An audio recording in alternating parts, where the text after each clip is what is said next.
রাজশাহীর বিখ্যাত আলু ঘাটি রান্না করলাম আজকে আমি। এটা কিন্তু আমার জীবনে ফার্স্ট রান্না করলাম। আগে কখনো করিনি, করব করব করে করা হয় না। তো আজকে শেষমেশ সিদ্ধান্ত নিচ্ছি যে আজকে করবই।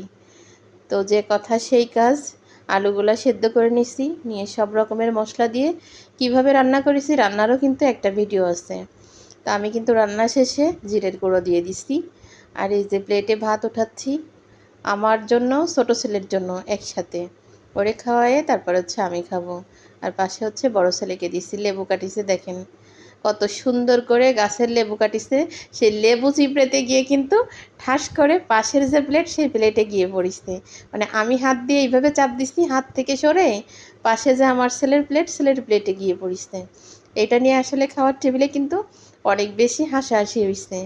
আসলে মাঝে মাঝে এমন মানে অনিচ্ছাকৃত এক একটা ঘটনা ঘটে যায়, অনেক বেশি হাসি পায়, বা সবাই একসাথে হাসলেও কিন্তু মন ভালো লাগে বা শান্তি লাগে।